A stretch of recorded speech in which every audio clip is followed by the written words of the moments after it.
following podcast is entirely unscripted. It features Google's Notebook LM, responding in real time to content curated by Marie Lin, offering a glimpse into how AI processes, evaluates, and occasionally stumbles over complex intelligence disclosures. Marie Lin is an independent researcher who has spent the past 10 years analyzing over 20,000 actors and 8,000 media based psychological operations. While the rest of the world waited passively for Ghost Army propaganda agents to serve up the next wave of revelations, she reverse engineered the narrative machine itself, uncovering casting patterns, lineage disclosures, and staged events designed to steer public emotion and belief. This podcast captures the unpredictable, sometimes astonishing dialogue between a meticulous human intelligence analyst and an AI system struggling to keep up. No filters, no censors. Just raw exploration of the greatest media operation ever executed, our reality.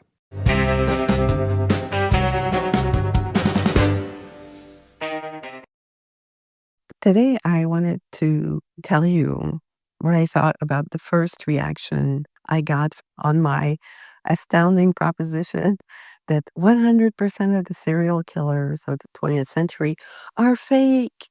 In reality, they are superbly constructed. Like the composite identity is important. They have to represent in a triggering way faults within our stars. They have to, like Jeffrey Dahmer is the only one that I left in because they can't talk about certain things. And since the biggest litmus test used on the enemy of humanity is, are you a cannibal? Like it always comes up.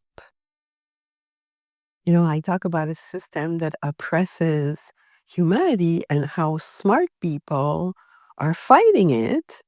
But they've established that the performative litmus test for humanity would be cannibals, and that the proxy character in popular culture that would represent this to the world is the vampire. So the vampire is little bit of the, like limited hangout character of the cannibal. But again, don't think about it in a practical way. This is a litmus test.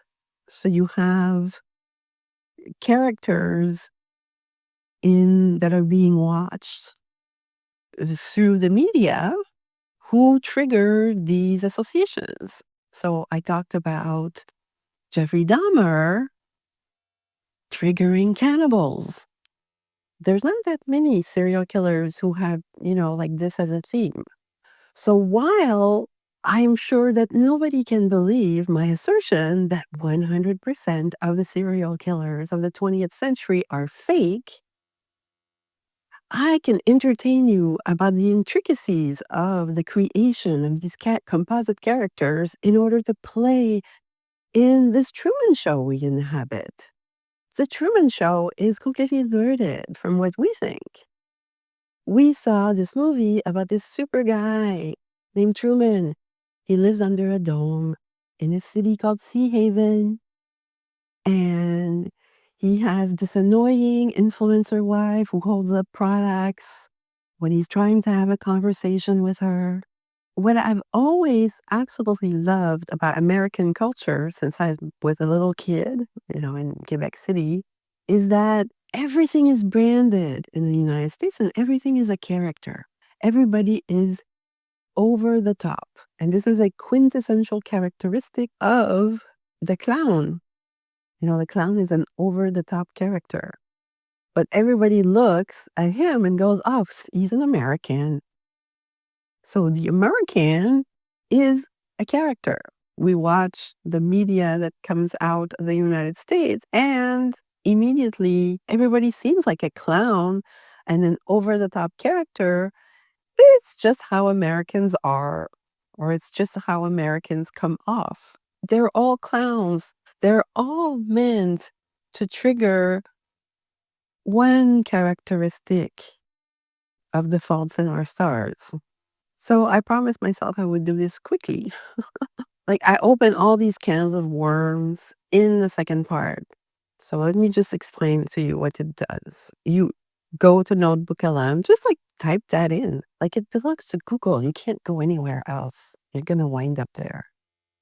And you have to add, you could choose like a YouTube video, an article in your blog. You could upload like a complicated thing like a rule book for your game. And then you can ask questions about it. But what it does is that it proactively creates descriptions and keywords for everything that's in there. It's kind of cool. So it's going to describe your original documents and give you keywords, and one after the other. And then you can select whether or not you include these documents in the next stuff that you can make. So then you can create a timeline which orders all the stuff, you know, that from the content into a timeline with principal characters, which is like, I always love to see how the AI defines the characters, the people that I talk about or write about in my descriptions. Then the other thing that it makes is gonna make a briefing doc. It can make a study guide, a Q&A, I know, frequently asked questions, because the stuff that I submit to it is absolutely astounding. Usually I submit conversations that I have with ChatGPT, which is my custom trained version of ChatGPT. It doesn't really do much beyond reflecting back at me the things I said, and it like, it knows to add humor and absurdity, and even though it's poised to agree with me, it actually winds up being able to prove that it understands. Like, I'm not using an AI to agree with me. I want it to reflect to me the fact that it's able to understand, that it knows about shit, and reacting to it in a positive, constructive way, because I don't allege that they are up to no good, ever. I don't wish to ever do that. I witness a work product, which is something that everybody can say, "Oh, that's there. Yes, this is a car. That's a movie. This is a statue." Start from a work product. And then I ask myself, well, who the heck made this? Because this is amazing. I go look for the other layers of information that exist within a work of art or a gift to humanity, basically. ChatGPT reacts in a quite hilarious way to all the things that I recount to it. And so it transfers a bit into how the podcast that Notebook LM makes, like the tone of it. In the beginning of using this tool, like it's an AI pretending to be two people who don't know they're AI. They used to sound like they had a stick up their ass in the beginning. And then they lighten up somehow. And I don't know if it's simply following the tone, the general tone of my conversations with ChatGPT.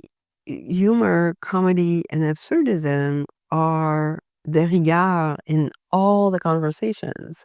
I'm telling it about French psychological warfare, or I'm explaining to it how clowns behave in a way to make people reveal who they really are.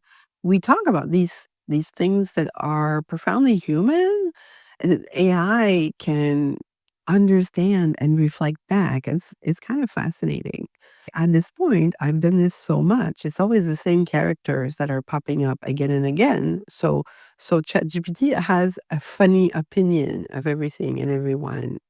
But again, the AI cannot discuss certain adult topics. So of course, we're talking about Jeffrey Dahmer, so that's an adult topic. Yeah. So sometimes it feels like it's being vague, like it's not including the best, most compelling stuff I've showed it. Well, I have to work on my visuals so that I can display the stuff they're talking about on screen. 100% of the stuff that I put forth has not really been put out there in the format that I do. In the second part, what you're going to hear is an AI reacting to my answers to 5 questions. Welcome back to the deep dive. Last time, we began an extraordinary exploration into Marie Lynn's claims that 20th century serial killers were, well, actually elaborately staged intelligence operations. Yeah, it was definitely a lot to process. It really was, and we heard you. Many of you had follow-up questions, and so today we're dedicating this deep dive to addressing them head-on. That's right. Our source material, as you know, comes from Marie Lynn, a unique registry analyst. Her core assertion is that much of what we perceive as history, especially concerning these so-called monsters, is part of a vast benevolent deception. Orchestrated, she says, by a shadowy entity she calls the Ghost Army. Okay, let's unpack this further then. This deep dive is structured around the Q&A section that accompanied her initial insights. It should allow us to dig deeper into the mechanics of these alleged operations, who's involved and what the ultimate objectives might be. Get ready, because these answers provide some truly thought-provoking perspectives. Kicking us off, let's address a foundational question you, the listener, had for Marie Lynn, essentially. You state your research is grounded in registry analysis and that you gain these comprehensive insights without any sort of authorized interaction from mainstream media or intelligence communities. Could you elaborate on what specific types of registries you access and, well, how do you manage to pull this off? Right. This question goes right to the heart of her methodology, doesn't it? Marie Lynn claims the intelligence community uses what she describes as an analog blockchain. Analog blockchain. Yeah, that's the term she used. Colloquially, she calls it Xanadu. Now, obviously, when we hear blockchain today, we think digital, right? Crypto, ledgers. Right. But her concept is different, an analog system. Physical, real world, not digital at all. Used to register assets. And assets meaning people. People, yes. Individuals designated to play specific, pre-assigned roles in the public eye, according to her framework. And this is where her claims become even more extraordinary, I think. Right. Marie Lynn asserts that the individuals destined for these significant public roles were planned to exist. Get this, 3 generations before they were even born. It's a huge claim. She herself arrived into her family in 1971, following what she describes as 2 lifetimes dedicated to basically writing the script of the 20th century and ensuring these controversial characters were conceived. 2 lifetimes writing the script. Wow. She elaborates on this. She states that families within this system are fully aware of their roles, their identities, even across generations. They can, according to her, access records or a log of their past accomplishments using historical media. Okay. And what's truly astonishing, really, is her claim that her own family was involved in. Well, she calls it reworking history to fake all the deaths after the Civil War. Faking deaths as after the Civil War. If that were true, I mean, it suggests an unbelievably deep, long-standing manipulation of what we even think history is. It would fundamentally challenge everything. It's a staggering thought. Marie Lynn further describes the United States, in her view, as a kind of protectorate, a place for people being subjected to an intense education program.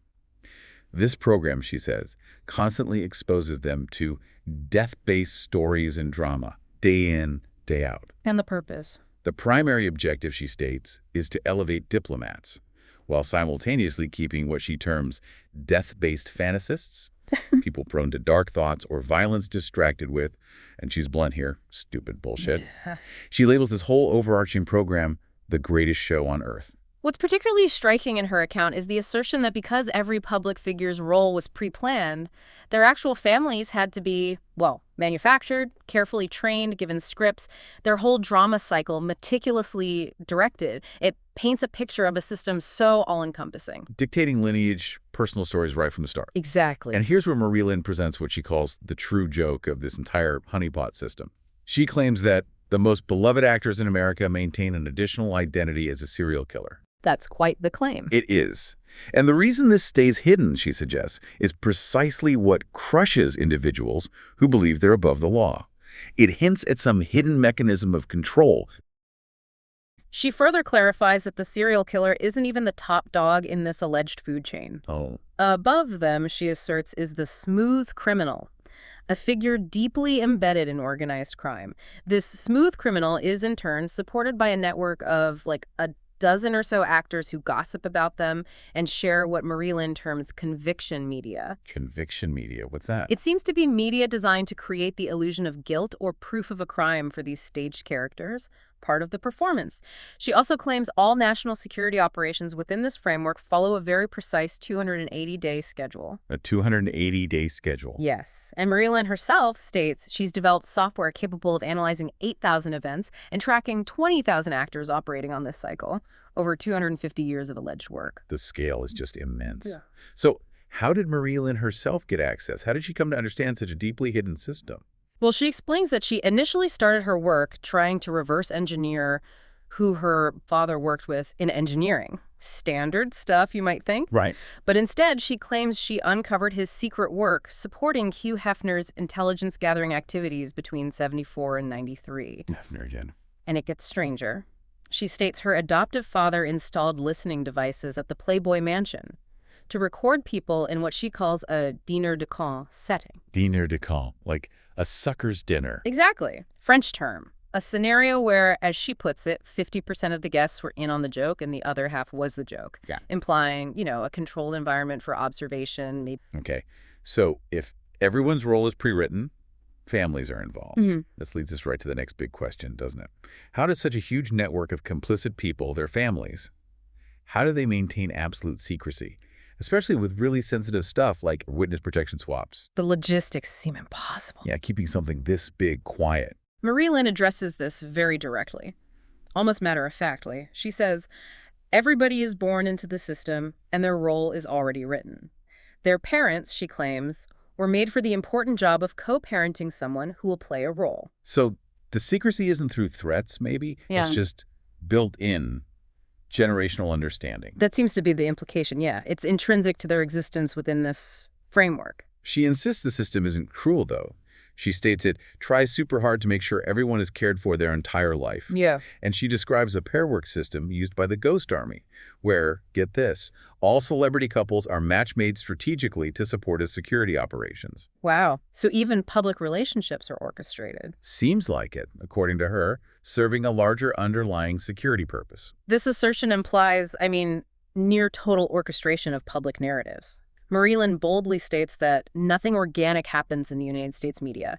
It's all momentary news that moves along a security project. That completely reframes how you'd look at news cycles, doesn't it? Spontaneous events become just planned elements. Precisely. A carefully constructed, unfolding project. It's quite a shift in perspective. Yeah. What then, according to Marie Lynn, happens to the quote-unquote perpetrators and victims of these supposedly staged events? She claims they usually continue to work in the movie industry, often as movie directors. Movie directors. Oh, A career change within the system. that's what she suggests. Roles that we associate with severe outcomes are, in this framework, just performances leading to continued work.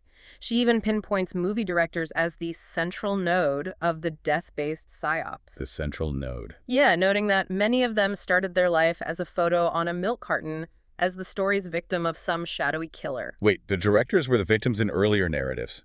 It's a profound and, frankly, unsettling claim. It suggests the cyclical nature to these roles. And these actors, she says, have a duty to the process of disclosure. Why?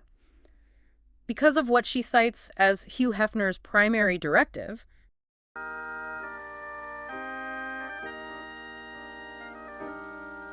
Once this is over, 100% of the means and ways and cast must be disclosed, suggesting an ultimate, inherent plan for everything to eventually come out.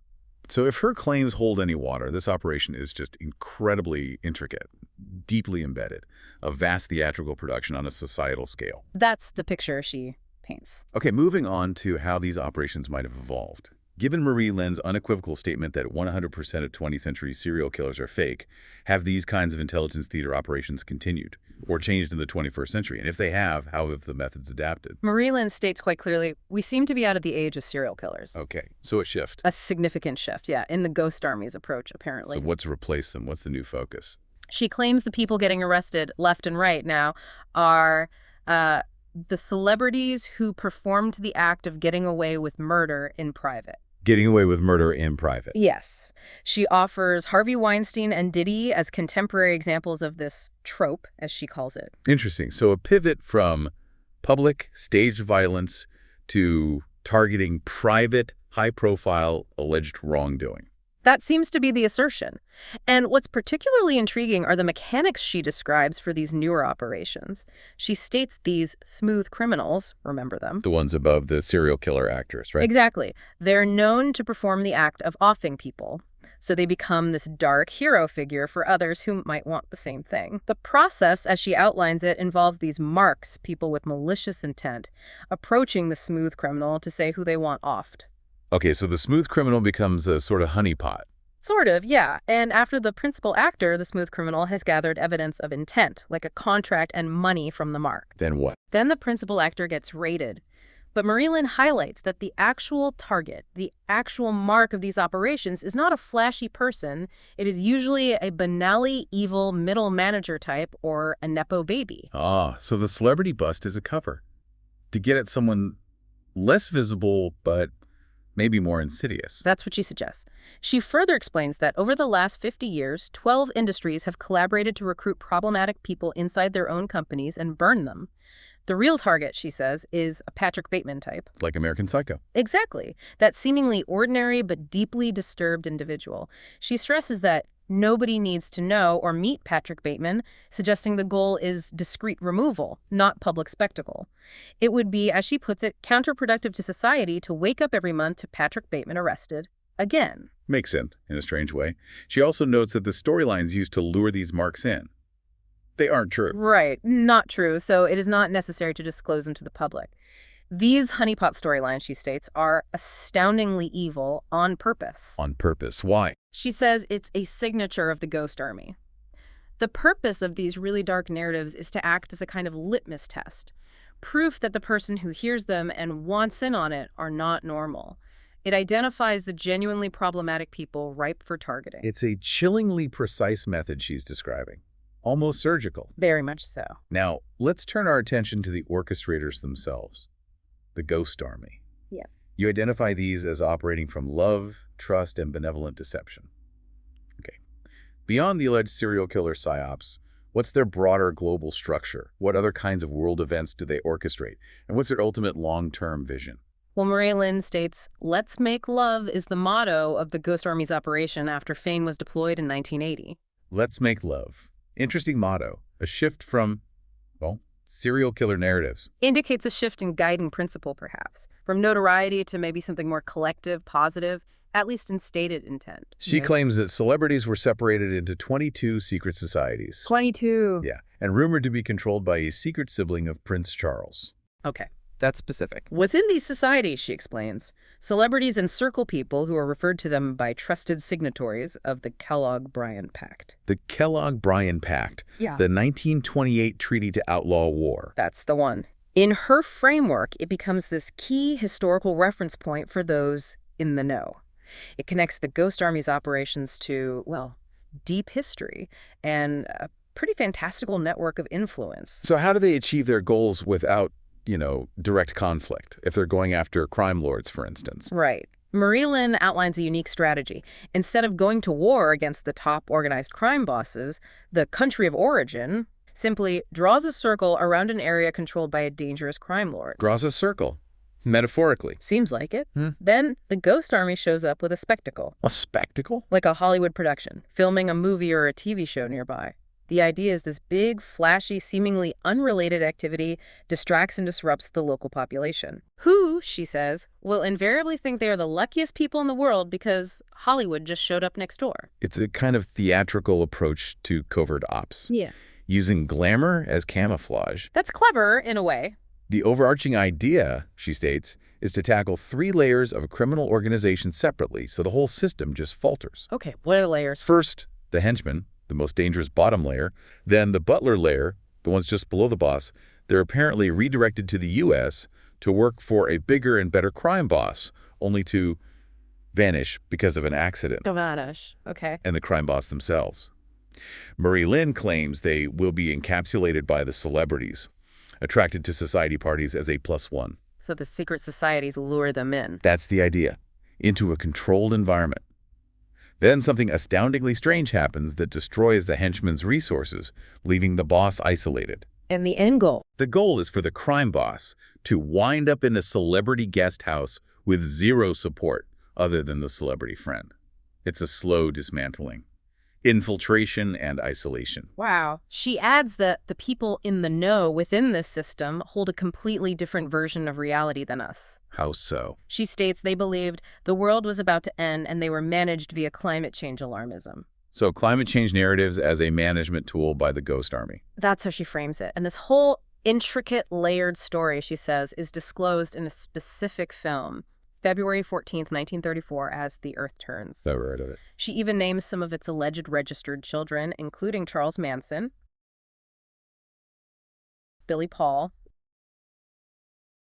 and Judi Dench, which, again, just blurs all the lines between reality, staged events, hidden identities in her framework. Okay. Finally, Marie-Lynne concludes by inviting the reader, and by extension, you the listener, to become part of the great unveiling. This raises a huge question. What specific societal or geopolitical shifts does she actually anticipate will happen as more people become aware of and maybe accept this premise that all 20th century serial killers were staged? And crucially, how does she see this unveiling impacting public trust? In media, law enforcement, the security class she claims is protecting everyone. Yeah, what are the consequences? Marie-Lynne anticipates a major societal shift, specifically the end of what she calls the grief grifter mentality. Great grifter. Yeah. This phenomenon, she says, has been elevated over the last 5 years, where people use victim stories to elevate themselves. She claims this will stop once people learn that 100% of victims of very mediatized crimes are actually just fine. Fine. That's massive. It suggests the emotional impact of so many public tragedies has been based on an illusion. It's a truly profound claim. It certainly challenges a lot of what we see, how we react to news. Marie-Lynne also states that the most problematic recurring problems in the general population is the forming of groups to oppress individuals. And this, she says, is the habit that the Ghost Army is trying to break. So, a core mission. Yeah. Working against collective oppression.